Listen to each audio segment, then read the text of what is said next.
Billionaire wanted a divorce, never expected that the savior he had been searching for was his wife.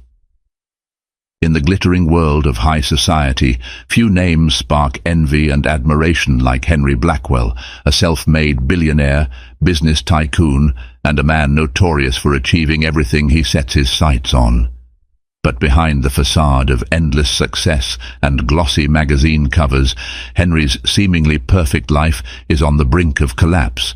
He wants out of a marriage everyone once deemed a fairy tale.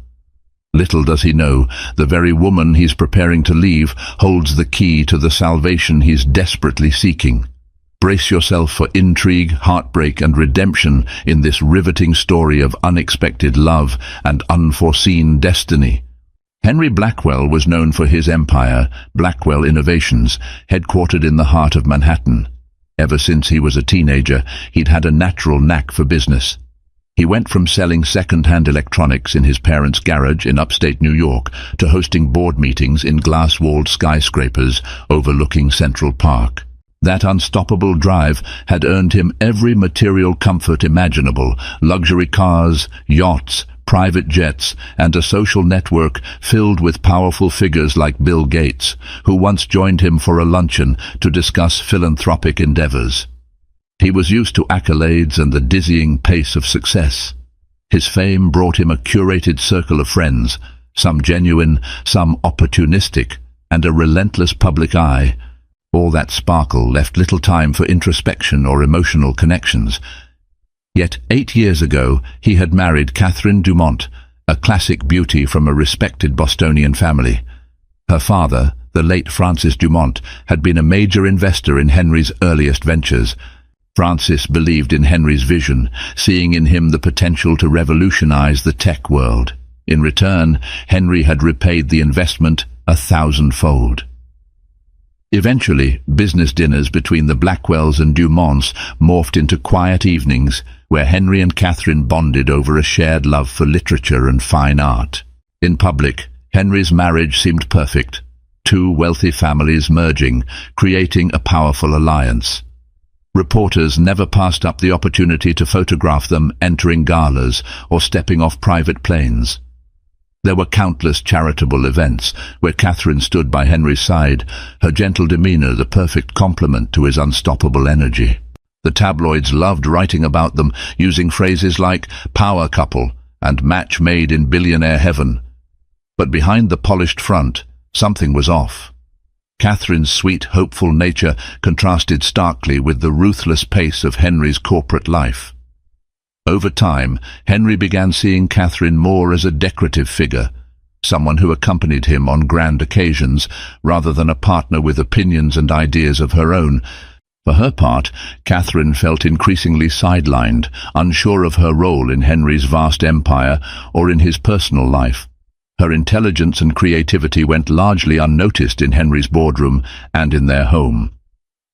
Tension built gradually. At first it was small, Henry forgetting their anniversary because he was stuck in negotiations in Tokyo, or Catherine staying home to nurse a cold alone while Henry attended a dinner with foreign investors. Each time there'd be an apology, maybe a gift, but no real resolution. Catherine adapted to being the supportive spouse, hoping that eventually Henry would see her for who she truly was, someone with her own gifts and aspirations. The separation between them was never more visible than during the final months before Henry announced his desire for a divorce. He stopped seeking her opinion entirely. She, on the other hand, threw herself into philanthropic projects, particularly supporting women's education in underprivileged areas. She partnered with real institutions like the Malala Fund and local organizations in places like Detroit and the Bronx. If Henry ever asked about her work, it was merely polite interest, never a deep conversation. The last straw for Catherine was an argument over a charitable foundation she wanted to establish in her late father's name. Henry refused to back it, dismissing it as a non-viable business move in a phone call, even though it meant the world to her. In that moment, she realized how wide the chasm had grown between them, but Catherine still believed in some hidden part of Henry, the caring person she had seen glimpses of before. That was the man she had fallen in love with, the one who wrote heartfelt notes on her birthday and surprised her with small tokens of affection. However, Henry was convinced the marriage had no future. In his mind, they were too different. In a move that was as clinical as any business decision, he quietly arranged a meeting with his lawyers, determined to end their marriage with minimal fuss. He told no one except his oldest friend, Mark Hutchinson, who served as the CFO of Blackwell Innovations and had witnessed Henry's transformation from scrappy entrepreneur to relentless mogul. Mark voiced concern, suggesting Henry speak to Catherine more directly, but Henry insisted it was too late. Little did Henry know that the meticulously planned exit strategy would trigger a chain of events that would unravel everything he thought he knew about business, about love, and about his own wife. A brisk December wind whipped through midtown Manhattan the day Henry entered the law offices of Edward Saltz to finalize the drafting of his divorce papers. It was a stark contrast to the warmth of the plush, mahogany-paneled conference room where Henry met with Winston Saltz, the family lawyer who had long represented the Blackwells. Winston was an imposing figure in the legal world, known for being shrewd in high-stakes negotiations. He wore his trademark charcoal suit and offered Henry a confident handshake.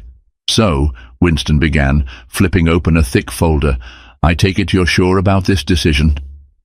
Henry inhaled, glancing at the gilded, sweeping view of the city through the floor-to-ceiling windows. "Yes," he said, though his voice lacked the steely conviction he was known for in the business realm. "We've grown apart. Catherine, she's not the same woman I married."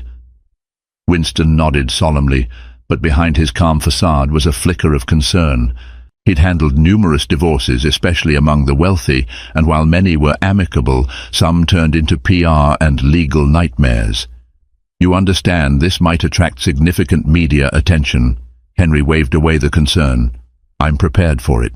We'll keep it out of the spotlight as much as possible. Catherine and I can settle things swiftly." Winston laid out the steps. Given Henry's net worth and the intricacy of his businesses, a divorce settlement would be extensive. But Henry had always prided himself on organization. His personal holdings and Catherine's assets were clearly demarcated. They had a prenuptial agreement that ensured Catherine would be well taken care of, financially speaking. Winston assured him, "We'll do our best to contain this, but it's wise to prepare for some level of public scrutiny." The meeting ended with Henry instructing Winston to have the documents ready for his signature within a week. As he stepped out into the cold air, Henry felt empty. There was no wave of relief, no sense of freedom. Instead, a quiet sense of foreboding took root in his chest. Back at Blackwell Innovations, he headed straight to his private elevator, avoiding small talk. The entire 50th floor was his domain, glass-walled offices, a lavishly decorated lobby, and meeting rooms equipped with the latest tech. He retreated to his corner office, noticing a pile of mail on his desk. At the top of the stack sat an envelope with thick parchment. The handwriting looked suspiciously familiar. He tore it open to find an invitation. "Henry, I've taken the liberty of planning a small gathering at the Dumont estate next weekend. It's been a while since we had a family event in honor of my father's memory. Please let me know if you can make it. I'd appreciate your presence more than you know. Catherine." He read the words multiple times, the slight tremor in her usually steady handwriting catching his attention. The Dumont estate she referred to was her family's ancestral mansion in Boston. Scenes of elaborate holiday dinners and warm summer nights spent on the veranda filled his mind. They had once enjoyed hosting guests there, political figures, celebrities, close friends. Now, the memory felt like a relic from another life. Henry wasn't sure what to do. If he showed up, it would mean facing Catherine before delivering the legal bombshell of divorce papers. But ignoring the invitation would be cold, and Henry didn't want to sabotage the possibility of ending things amicably. He dialed Mark Hutchinson's extension. Mark picked up after a single ring. "Henry, everything okay?" Henry told him about Catherine's invitation. "I need your advice. Do I go or not?" Mark paused. "I think you should. You're trying to keep this civil, right? Talk to her." Maybe there's a more humane way than just dropping papers in her lap. The conversation ended with Henry agreeing. Despite his reservations, some part of him felt compelled to see Catherine in her own space. Maybe to see if the woman he once fell for, the Dumont estate in Boston, was a quintessential example of New England aristocracy. Nestled behind tall iron gates, the property boasted landscaped gardens, a historic mansion with ivy-covered walls, and a wide veranda that overlooked a serene lake.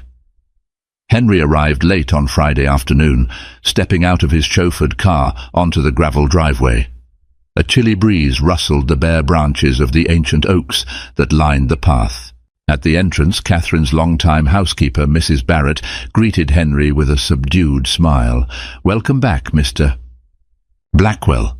Mrs. Catherine is expecting you in the study." Henry thanked her and made his way through the foyer, where portraits of Dumont ancestors gazed down from gilded frames. He hadn't realized how much time had passed since his last visit. Everything felt strangely familiar, yet different, as though a layer of dust had settled over once vibrant memories. He found Catherine in the study, leaning over a thick ledger. She looked up when he entered, a cautious smile curving her lips. She wore a simple yet elegant ivory sweater dress that made her appear more delicate than he remembered. "Henry," she greeted quietly, closing the ledger. "I'm glad you came." Henry nodded, trying to dispel the awkwardness. "Thanks for inviting me. Got your note? I came as soon as I could." She gestured to a pair of armchairs by the fireplace, where a gentle fire crackled. "Have a seat. I wanted to talk to you about some things before the gathering tomorrow." They settled into the chairs. Catherine clasped her hands in her lap, seemingly collecting her thoughts. "It's been a tough year, Henry. With my father gone, the estate's been in disarray. I've been overseeing the staff and dealing with the trust he left behind." Henry nodded, remembering Francis Dumont as a formidable businessman and a stern father. "I'm sorry. I know how much he meant to you. How can I help?" Catherine looked momentarily surprised by his offer. "Well, for starters, I'd like your support at the memorial dinner tomorrow. Several of my father's closest friends and associates will be here. They'd like to hear how the foundation is progressing, and you know it would mean a lot to them if you spoke about your partnership with Dad." "Of course," Henry replied, though privately he felt conflicted. He would be giving a speech on the man whose daughter he was preparing to divorce. Catherine exhaled, relieved. "Thank you." She paused, gaze drifting to the flickering flames. "I know we've grown apart. I'm not naive, but tomorrow is not just about me. It's about my father's legacy. We both owe him so much." Henry nodded. "I understand." A silence enveloped them, filled with the weight of unspoken thoughts. For a moment, Henry considered telling her about the divorce papers. He opened his mouth, words on the tip of his tongue, but something held him back. Maybe it was the sorrow etched on her face, or the fact that she was trusting him to help memorialize her father. He decided to wait, to allow her this one last tribute before shattering her world. Catherine broke the silence. "I've arranged for your room to be prepared. You must be tired after the drive. Let me show you upstairs." She led him through the hallways, passing by rooms filled with family heirlooms, antique vases, rare books, and photographs chronicling generations of Dumonts. Catherine stopped at a familiar door, the same suite they used to share during their newlywed visits. The memory struck Henry hard. He remembered nights spent whispering dreams to each other, planning trips around the globe, imagining a life unburdened by corporate demands. He cleared his throat. "This room, are you sure you want me here?" She nodded, a ghost of a smile on her lips. "I had Mrs. Barrett air it out and change the linens this morning. I thought it would be comfortable for you." Then she turned to leave, pausing to add softly, "Let's do our best to honor Dad's memory tomorrow. Thank you for coming, Henry." As the door clicked shut behind her, Henry sank onto the edge of the bed. Everything in the estate reminded him of how different things had been at the start of their relationship. Back then, Catherine had challenged him, made him laugh, and even offered brilliant ideas he incorporated into his early business models. Had he really lost sight of all that? Shaking off the memories, Henry decided to freshen up and rest. Tomorrow was the memorial dinner, a final performance he would give before the truth about their marriage came to light. But even as he began to steel himself for what lay ahead, he couldn't ignore a growing knot of guilt in his stomach, a small voice that whispered, maybe, just maybe, he was making the wrong decision. Morning arrived quietly, with a pale light illuminating the Dumont estate's sprawling grounds. Henry awoke to the sound of distant birdsong. He dressed in a tailored suit, meticulously checking his appearance in the mirror, as if the right tie knot or polished shoes could fortify him for the emotional day ahead. Downstairs, Catherine had orchestrated everything perfectly. The staff moved in a calm, well-rehearsed dance, setting out white linens and gold-rimmed china in the formal dining room. Vases brimming with white roses, Francis Dumont's favorite flower, adorned the tables. Catherine herself looked poised, though a slight tightness in her smile betrayed underlying tension. Guests began arriving around noon. Family friends, former business associates of Francis, local politicians. Henry recognized many faces, all of whom greeted him with respectful handshakes and gentle condolences. It felt like stepping back in time, an echo of the countless events they used to host here. As the memorial commenced, Catherine stood at the head of the grand table, her voice steady yet emotional as she spoke of her father's legacy. She recalled childhood memories, Francis teaching her how to fish, his unwavering encouragement of her ambitions, and his pride in Henry's entrepreneurial successes. When she gestured for Henry to speak, the room hushed. Stepping forward, Henry cleared his throat, heart pounding despite his long history of public speaking. Francis Dumont was more than a father-in-law. He was a mentor, an early believer in my visions. His guidance shaped not just my business, but my understanding of loyalty and trust. He taught me that a true partnership, whether in business or in marriage, requires respect and understanding. He paused, locking eyes with Catherine momentarily. We owe it to him to carry on his values. I promise to support Catherine and the Dumont Foundation in whatever way I can. His memory deserves nothing less. A soft wave of applause followed his words. Catherine smiled, truly smiled. For a fleeting moment, Henry felt a rush of warmth, a mix of pride and regret swirling inside him. He had intended to deliver a straightforward eulogy, but something deeper escaped his lips, something that hinted he was more connected to Catherine than he let himself believe. After the formal toasts, Henry found himself cornered by an elderly acquaintance, Mr. Robert Whitfield, a retired banker who had partnered with Francis decades ago. Mr. Whitfield's voice trembled with age. You know, Henry, Francis always told me you had a rare sense of commitment. He believed you'd make Catherine very happy. Henry forced a polite smile, guilt slicing through him. He was a good man. I hope I can continue to make him proud. Whitfield patted Henry's shoulder. Good lad. Keep the faith, son. The gathering gradually transitioned to a more casual affair, with people milling about, sharing stories. Catherine excused herself to check on some estate matters. Henry took the opportunity to slip outside, seeking a moment of solitude. Strolling across the manicured lawn, he eventually reached a secluded bench near the lake. He sat down, gazing at the water's still surface. Memories assailed him, laughter shared with Catherine under summer skies, stolen kisses amid the rose garden, and late-night talks about the future. He'd allowed his ambition to overshadow those tender moments, burying them beneath corporate deals and global expansions. His phone vibrated, breaking his reverie. It was Mark Hutchinson. Henry, Mark said, urgency in his voice. We've got a problem at Blackwell Innovations. Henry's pulse spiked. What kind of problem? There's a security breach in the main servers. Some new algorithm you authorized, Project Griffin, appears compromised. We might be looking at a major leak if we don't act fast. Henry's stomach dropped. Project Griffin was supposed to be his next big success, a revolutionary software platform to integrate AI with supply chain optimization. Did you lock down the server? We're trying, but we need your clearance. This is serious, Henry. We have to consider halting the entire project until we know what's going on. I'm worried about sabotage. Images of scandalous headlines and plummeting stock prices flashed through Henry's mind. He had neglected to focus on Project Griffin in recent weeks, too preoccupied with personal matters. I'll deal with it, he said, standing up.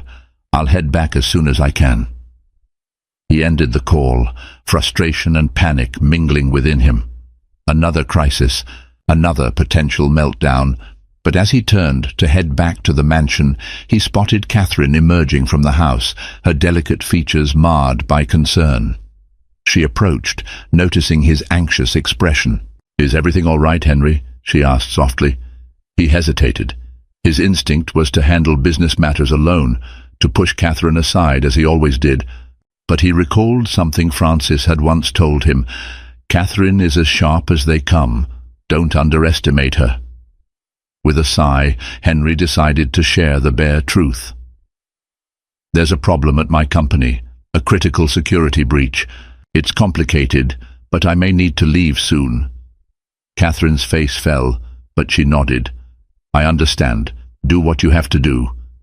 Then she surprised him by placing a hand gently on his arm. "If you need any help, contacts, resources, let me know. My father's connections in the cybersecurity sector might prove useful. He always said that the best help is often closer than we think." He studied her features, taken aback by her willingness to assist. In that moment, Henry was struck by the realization that Catherine was not just a figurehead. She was intelligent, resourceful, and compassionate, exactly the kind of person who could help navigate a crisis. As the guests began to disperse, Henry made a swift exit, mind whirling with conflicting thoughts. He had come here ready to bury the final remnants of their relationship. Yet Catherine had just extended a lifeline in his darkest hour, reminding him that maybe, just maybe, he'd been looking for solutions in the wrong places all along. Henry arrived back in Manhattan that same night, going straight from his chauffeured car to the penthouse. He dropped off his suitcase and headed for the Blackwell Innovations headquarters, which bustled with frantic activity despite the late hour. Mark Hutchinson was waiting in the executive conference room, his laptop displaying lines of security logs. "We've contained the breach temporarily," Mark explained, "but we're not sure how deep it goes. Our team found lines of malicious code inside Project Griffin's mainframe." Henry's jaw clenched. Could it be an inside job? Mark sighed. Possibly. The infiltration was too precise. Whoever did this knew exactly where to strike. Henry slumped into a chair, raking a hand through his hair. Project Griffin was his brainchild, a potentially revolutionary platform that could cement Blackwell Innovations as the global leader in AI-driven logistics. Losing control of it would be catastrophic, not just in terms of finances, but also reputation. They spent the next hours in tense discussion with the company's top cybersecurity experts. One name kept surfacing: Dominion Analytics, a rival firm that had previously tried to poach some of Blackwell's best engineers. Rumor had it that Dominion's CEO, Gavin Rourke, was determined to dethrone Henry.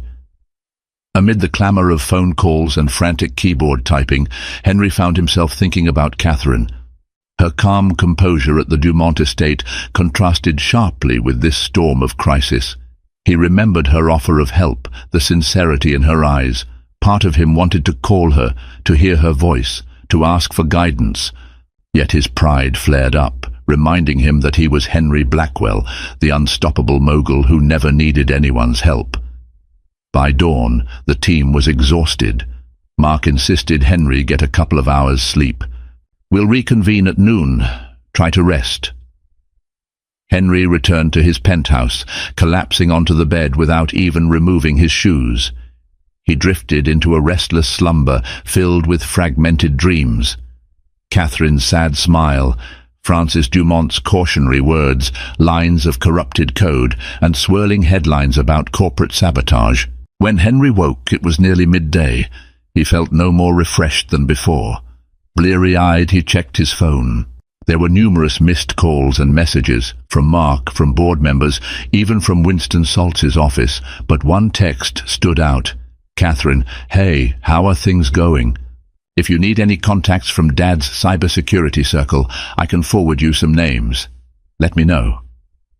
Henry hesitated, torn between ignoring her message and responding. Finally, he typed, Henry, it's complicated. We suspect Dominion Analytics is behind the breach. If you have any leads, I'd appreciate it. Almost immediately, her reply arrived.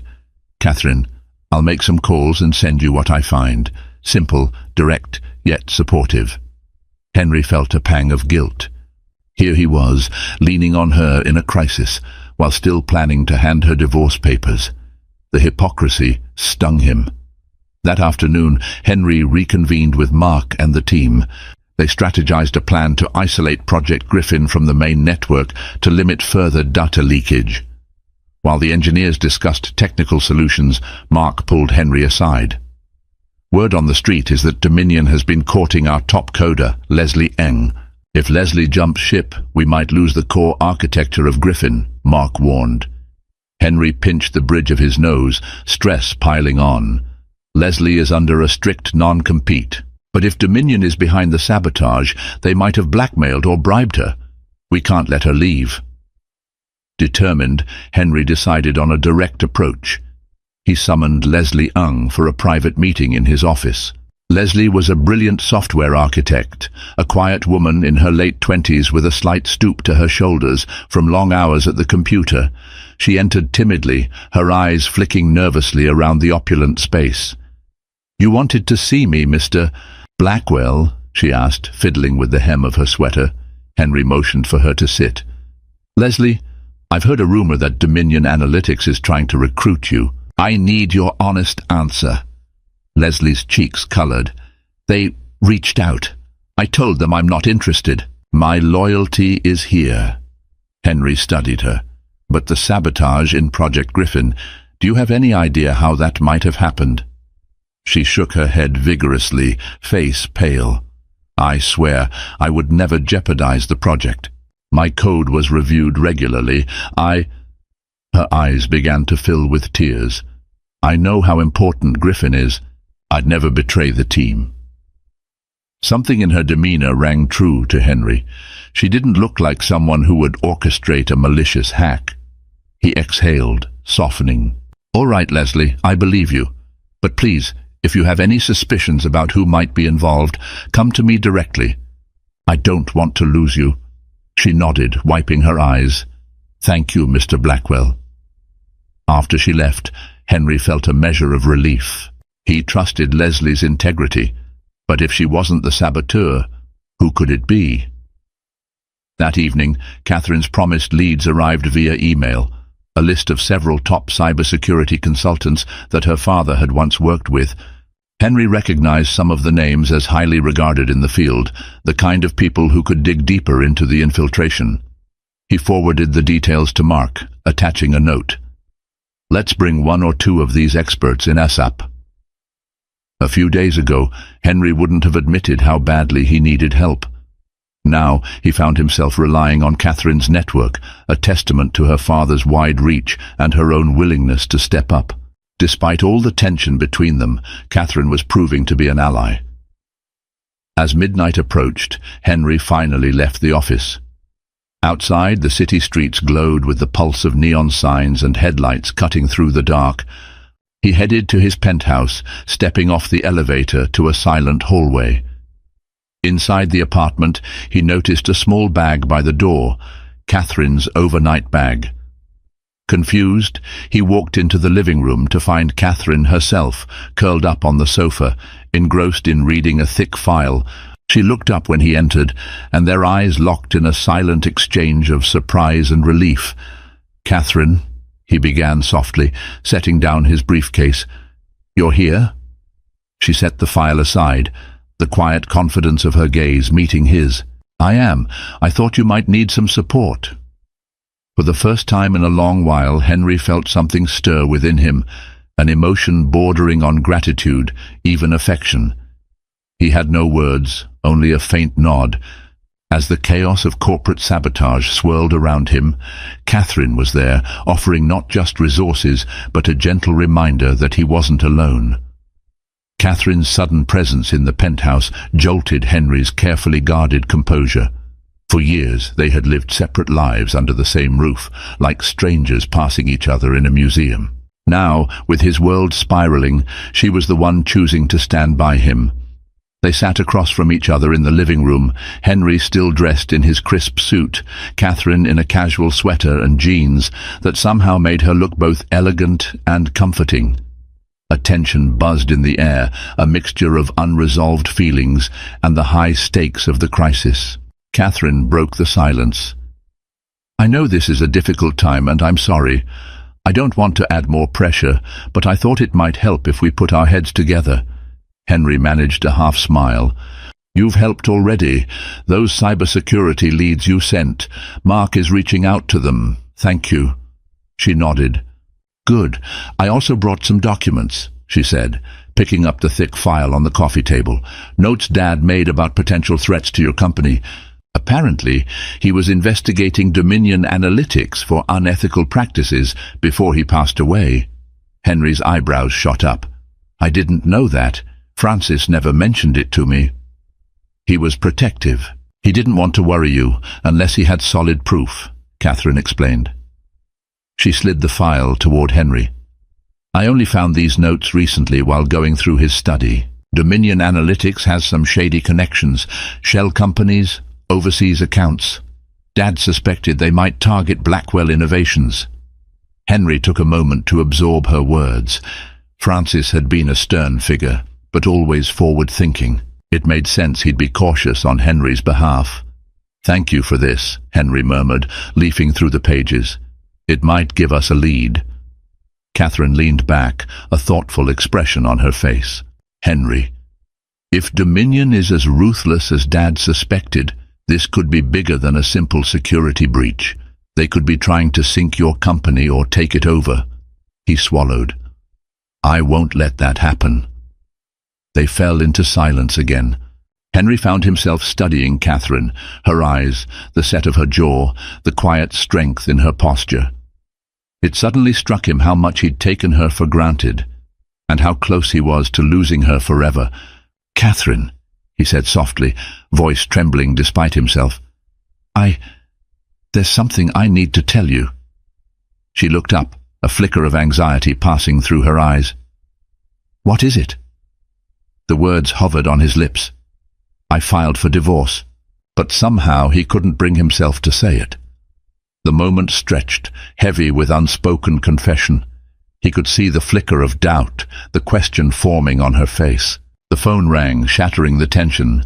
Henry sighed, pulling it out. It was Winston Saltz, his lawyer. Pressing his lips together, Henry answered. "Yes, Winston?" Winston's voice boomed through the line. "Henry, I've been trying to reach you. We need a final decision about the divorce papers. Are we moving forward or not?" Henry's heart pounded. I'll call you back," he said curtly, hanging up before Winston could protest. Catherine watched him, concern etched on her features. "Something wrong?" He raked a hand through his hair, frustration mounting. "It's nothing, just legal matters. Work. Everything's complicated right now." She nodded, but her gaze lingered, as if she sensed a deeper subtext. In an attempt to deflect, Henry reached for her hand. "You've been so supportive. I don't deserve it." Catherine softened, her eyes shining with unshed tears. "Henry, we're married. We may have our issues, but that doesn't mean I stop caring about you." His chest tightened with conflicting emotions, gratitude, guilt, and a spark of something that felt like the early days of their relationship. He wanted to tell her everything, to bare his soul about the pressure he felt, about how success had swallowed him whole, leaving little room for love or marriage. Instead, he squeezed her hand gently. "Thank you," he repeated, wishing those two words could convey everything roiling inside him. The moment broke when Mark Hutchinson called to confirm a meeting with one of the cybersecurity experts Catherine had recommended. Duty-bound, Henry pulled away, promising Catherine he'd keep her updated. She only smiled in understanding, but Henry could see the questions in her eyes, questions he wasn't yet brave enough to answer. Even after she went upstairs to the guest bedroom for the night, Henry sat alone in the living room, staring at the divorce papers Winston had discreetly couriered to him the day before. They lay in a sealed envelope on the coffee table, a tangible reminder of the decision he'd already made. Now, he wondered if he was truly ready to sign them. The lines between the life he'd chosen and the life he was losing began to blur, leaving him suspended in an agonizing limbo of doubt. The next day brought an unexpected twist. Henry and Mark, joined by cybersecurity expert Dr. Sylvia Moreno, a name from the contact list Catherine had provided, spent the morning analyzing Francis Dumont's notes and cross-referencing them with the newly discovered malicious code. Dr. Moreno was a formidable presence, an older woman with a keen intellect and an uncanny ability to spot patterns in data. "Based on what I see," Dr. Moreno said, tapping the screen of her laptop, "this infiltration uses a multi-stage Trojan. It's specifically designed to steal your proprietary algorithms from Project Griffin. The lines of code match ones previously linked to Dominion Analytics." Henry's jaw tightened. "So Gavin Rourke is behind this. We need hard evidence to take legal action." Dr. Moreno nodded. "I'm close to confirming it. But there's something else you should know. The infiltration was facilitated by someone with inside access, someone who used a high-level security clearance code. The logs show that code was used from within this building."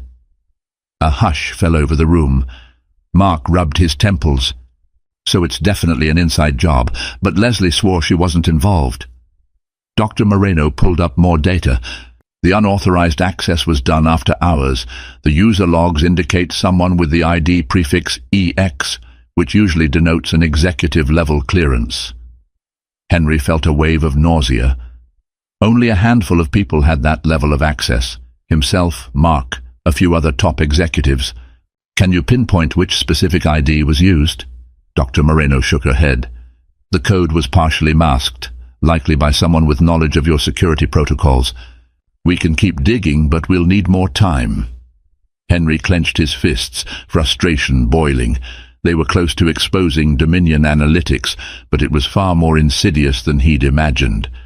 He also couldn't ignore the growing pang of dread.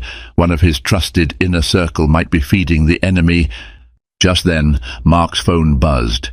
He glanced at the screen and grimaced. "Henry, it's Winston Saltz. He says it's urgent." Henry's annoyance flared. The last thing he wanted was to juggle divorce details in the middle of a corporate crisis. "I'll take it in the hall," he muttered, striding out. Winston's voice erupted as soon as Henry answered. "Henry, I need confirmation. Are you signing the divorce papers or not? My office can't keep stalling Catherine's legal counsel indefinitely. They've started making inquiries." Henry leaned against the corridor wall, massaging his forehead. "Catherine's legal counsel? What are you talking about?" "She's reached out to her own representation, presumably for some matter related to her father's estate," Winston explained. "But it could easily cross over into the realm of marital assets.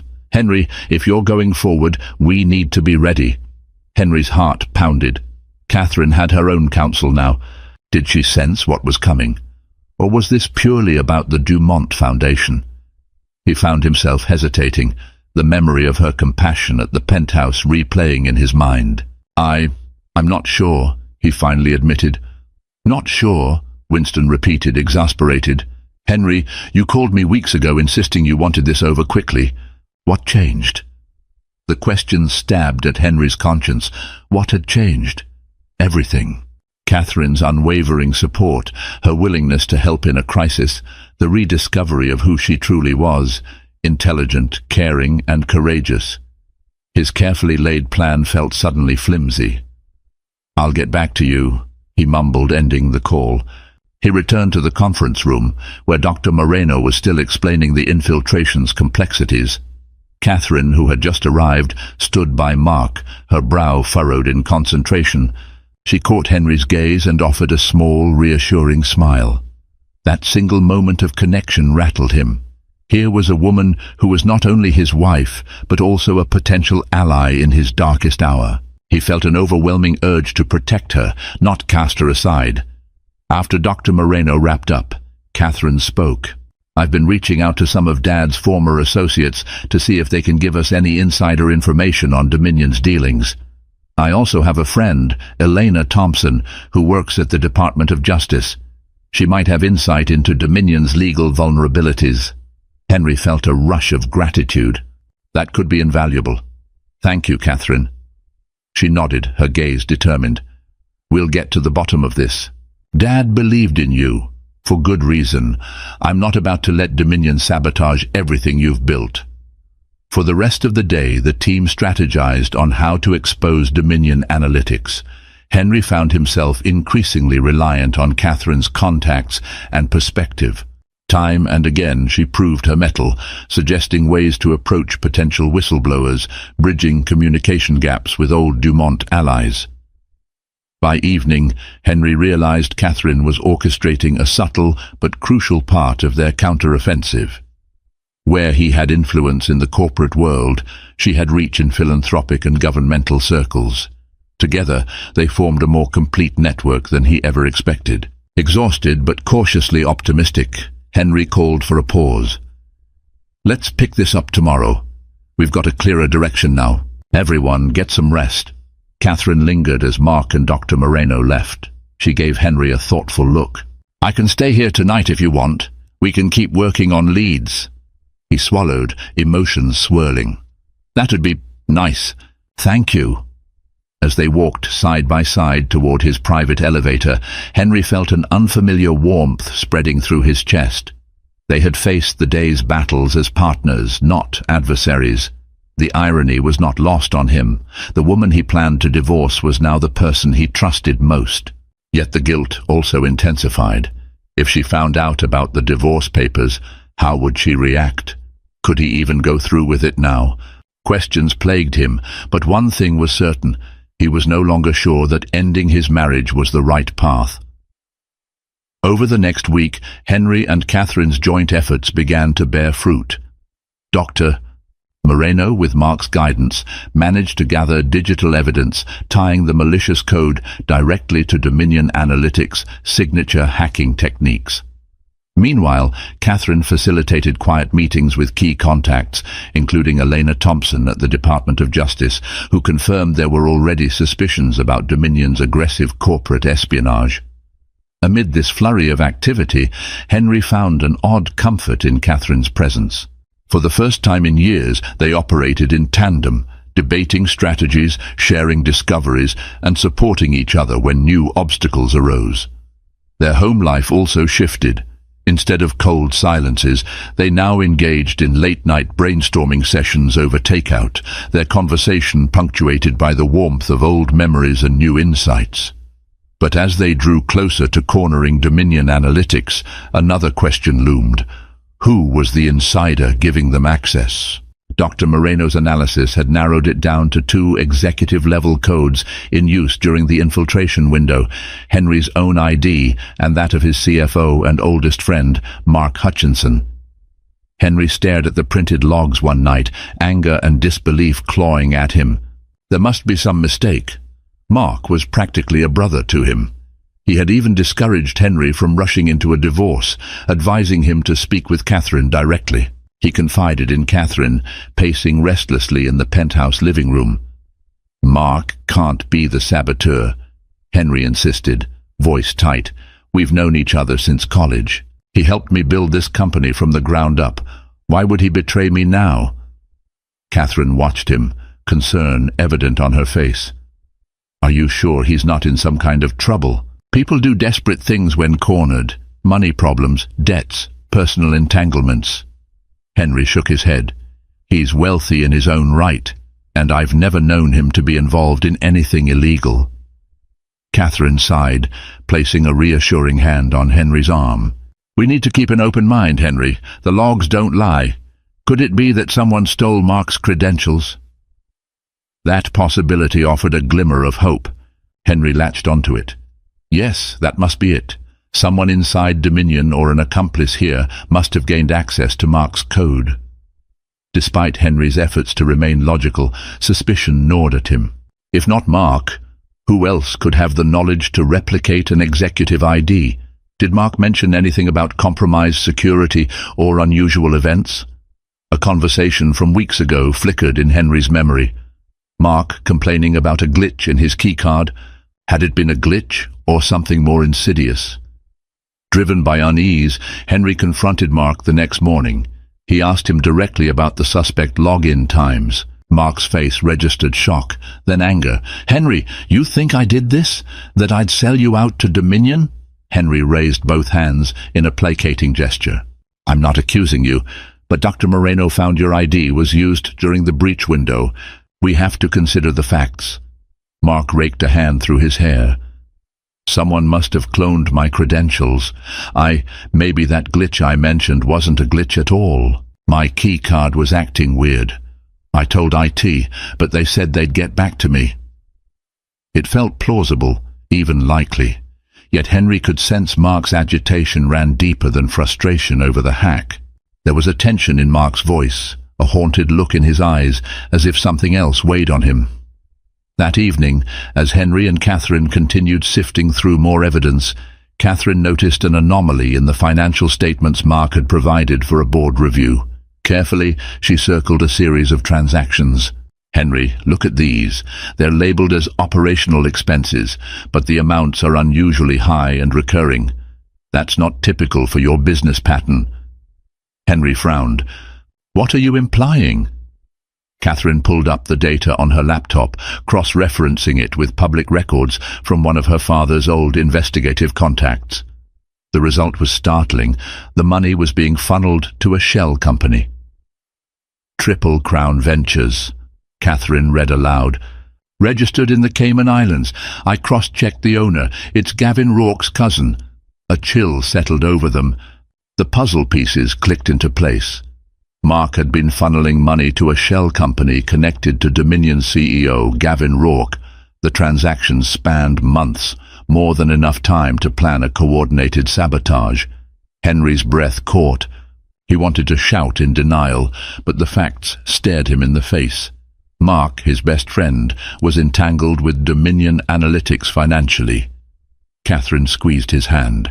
"I'm sorry, Henry, but it appears Mark might be more involved than you thought." Anguish warred with betrayal in Henry's expression.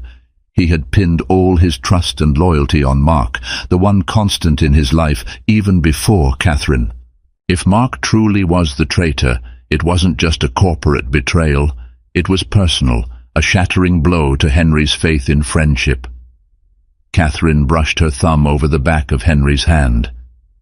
"We'll get to the bottom of this," she said softly. "Whatever it takes." Henry swallowed hard, eyes flicking to Catherine's face. She had no idea how much her words bolstered him, how her compassion was the only thing keeping his grief in check. In a matter of days, he had discovered not only that his company was under siege, but that his closest confidant might be the orchestrator. And through it all, the woman he once thought he wanted to leave had become his strongest ally.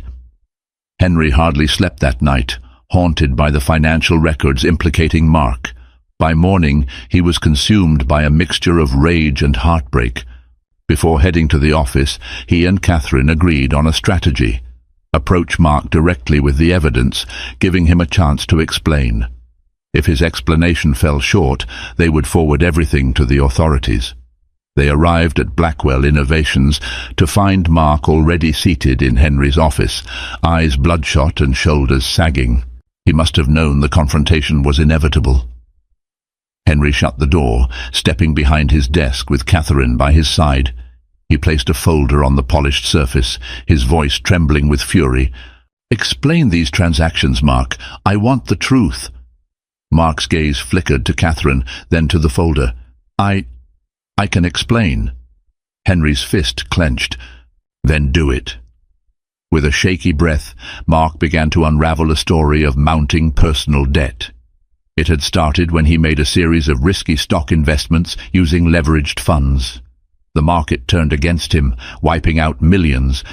Desperate to recover his losses before anyone noticed, he borrowed from predatory lenders. His desperation only deepened when Dominion Analytics approached him with an offer. "I never meant for it to go this far," Mark said, voice cracking. "Rourke cornered me. He threatened to expose me to you, to the board. He promised he'd cover my debts if I gave him access to Project Griffin's design. I only gave him small pieces at first, but he wanted more. Then I couldn't stop." Henry's stomach churned. The betrayal burned, but he could see how Mark had trapped himself in a spiral of desperation. Catherine's eyes welled with empathy, but she didn't speak, letting Henry handle the confrontation. Henry exhaled sharply, struggling to keep his voice steady. "Why didn't you come to me? You're my friend. I would have helped." Mark bowed his head in shame. "I was too ashamed, and Rourke made it clear that if I tried to pull out, he'd ruin both of us. He started threatening you, Henry. I knew you'd never forgive me for betraying you." A tense silence filled the room, each person wrestling with the emotional weight of Mark's confession. Henry stared at the man he'd once considered a brother, torn between fury and heartbreak. At length, Catherine broke the silence. "We have enough evidence to press charges. Gavin Rourke won't get away with this." Henry nodded, swallowing hard. "Mark, we can't sweep this under the rug. You understand that, right?" Tears slipped down Mark's face. "Yes, I know. I'll accept whatever legal consequences come my way, but please, let me help you bring Rourke down. There's more information I can share, documents, emails. I kept them in case Rourke turned on me." Henry's breathing hitched. He fought the urge to hurl accusations, to demand Mark's immediate resignation and walk away. But he needed every shred of evidence to protect Blackwell Innovations and salvage Project Griffin. "Fine," Henry said, voice raw. "Gather everything, then we're taking it to the authorities. You'll have to testify." Mark nodded, relief and dread mixing on his features. "I'll do it. For what it's worth, Henry, I'm sorry. I never wanted to hurt you." After Mark left, the weight of the confrontation pressed heavily on Henry. He sank into his chair, burying his face in his hands. Catherine went around the desk and knelt beside him, her voice gentle. "Henry, are you all right?" He looked up, eyes red. "I don't know. Everything I believed in, my best friend, my company, it's all threatened. And then there's us." Catherine's hand was warm on his shoulder. "We'll figure it out. One step at a time. You're not alone." Those words undid him. The guilt of hiding the impending divorce papers erupted, and Henry could no longer contain his secret. "Catherine, I have to tell you something," he said, voice shaking. "I plan to divorce you. I met with Winston, had the papers drafted. They're in my briefcase right now." A stunned silence filled the room. Catherine's hand slipped from his shoulder as she processed the confession. Her face went pale, tears pooling in her eyes. "You wanted a divorce?" Henry nodded, unable to look her in the eye. I thought we had grown too far apart. I was blinded by my ambitions, my pride. I'm sorry." Catherine stood abruptly, turning away to hide her trembling lips. "After everything we've been through, the foundation, my father's memorial, you never said a word." Henry rose too, raw desperation in his voice. "I know, I'm a coward, but these past days have shown me how wrong I was. You've been my rock, Catherine. I was so focused on success and controlling everything that I didn't see what I was losing.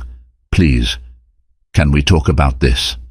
She turned back, tears trailing down her cheeks. "Henry, you blindsided me. Right now I'm not sure what to feel." The office door remained closed, the world outside oblivious to the upheaval inside. Catherine's anguish and Henry's remorse filled the space, thickening the air. Eventually Catherine drew in a shaky breath. "We have bigger things to handle first. Dominion, The charges, saving your company. After that, we'll see. Henry nodded, a hollow ache in his chest.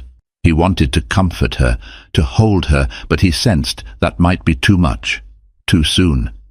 The trust he had inadvertently regained was shattered again in an instant. As Catherine left the office to gather her emotions, Henry stared at the unopened divorce papers in his briefcase, a sickening sense of irony washing over him. He had once believed severing ties with Catherine would be clean, easy, just another business transaction. Now he realized that love and betrayal ran far deeper than any contract, leaving scars and echoes that might never fully heal. In the days that followed, Henry and Catherine pushed aside their personal turmoil to coordinate the takedown of Dominion Analytics. Mark, fueled by remorse, compiled every incriminating document he had, including emails confirming Gavin Rourke's role in the sabotage. Dr. Moreno and Elena Thompson assisted in organizing a legal offensive that would expose Dominion's corporate espionage. When the case finally went public, the media erupted in a frenzy of headlines. Billion-dollar betrayal at Blackwell Innovations. CFO admits to leaking company secrets. Mark resigned from his position, gave a public apology to Henry, and prepared for inevitable legal consequences. Gavin Rourke, cornered by a mountain of evidence, was indicted on multiple counts of fraud, conspiracy, and industrial espionage. Meanwhile, Henry personally addressed his shareholders, explaining how Dominion's infiltration was uncovered, apologizing for the oversight. To everyone's surprise, Catherine stood beside him at the press conference. She introduced herself not just as Henry's wife, but as the interim head of a new ethical oversight committee within Blackwell Innovations. While the board had initially balked at the idea, Henry insisted Catherine's involvement was critical. She had proven her worth and loyalty in dismantling Dominion's plot, and her philanthropic background brought a fresh perspective to the corporate world. Despite the outward triumph, Henry and Catherine's marriage hung in a delicate balance. In the aftermath of the press conference, they retreated to the Dumont estate for some much-needed privacy. The house felt empty without the staff and regular events. Snow blanketed the lawn, giving the place a hushed serenity. One evening, while a gentle snowfall cascaded outside, Henry found Catherine in the estate's library. She sat curled up on an old leather armchair, a blanket around her shoulders, gazing at a crackling fireplace. He approached quietly, stopping a few steps away. "Mind if I sit?" he asked softly. She motioned to the chair opposite hers. "Sure." For a moment, neither spoke, the fireplace providing a warm, flickering light. At length, Henry cleared his throat. "First, I want to thank you for everything. You saved my company, my reputation. I can't even begin to repay you." Catherine's gaze remained on the flames. "I didn't do it for a reward, Henry. I did it because it was the right thing to do." He nodded, absorbing her words. He still recalled the day he first fell for her. Her unwavering sense of justice and compassion had captivated him. Over the years, he had become so enmeshed in business deals and expansions that he'd lost sight of who Catherine really was. Henry pulled out a folded document from his suit pocket, the divorce papers. Wordlessly, he tossed them into the fire. The parchment caught flame, the edges curling as it burned into embers. Catherine's eyes widened, realization dawning. "Henry, I was wrong," he said, voice unsteady. "I let my ambition blind me. I shut you out, treated you like you were just part of a corporate image. I forgot how extraordinary you are, how much I need you, not just as an ally, but as a partner in life." She blinked back tears. "You broke my trust." "I know," he whispered. "And if you can't forgive me, I'll understand. But if there's any chance to start over, I want that. I want us." Emotions played across Catherine's face. Hurt, anger, love. Slowly she stood up, stepping toward him. "You can't just fix everything with a grand gesture," she said, but her tone was softer than before. "Rebuilding trust takes time." Henry nodded, taking her hand in his. Then let me spend whatever time it takes proving I'm worthy of another chance. For a heartbeat she hesitated. Then her fingers tightened around his. We'll have to be honest with each other. No more secrets, no more letting our ambitions tear us apart. He brushed the back of her hand with his thumb. Deal. They stood in the warm glow of the fire, the remnants of divorce papers smouldering in the hearth, a symbolic release of old wounds and misguided decisions. Outside, the snow continued to drift down, blanketing the Dumont estate in peaceful silence.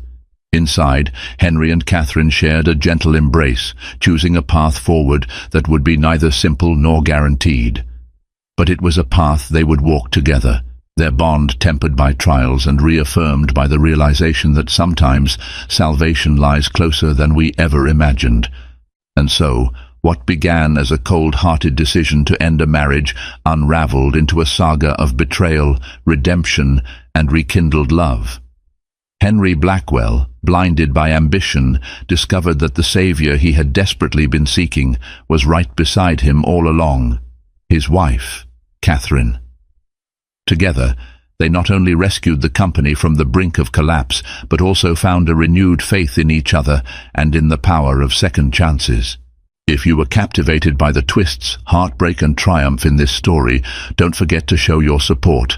Like, share and subscribe to this channel for more riveting tales that explore the complexities of love, ambition, and the human heart. By staying connected, you'll never miss another incredible journey. One where, just like Henry and Catherine, we learn that hope can emerge even from the darkest corners of our lives. Welcome Millionaire Lifestyle Story.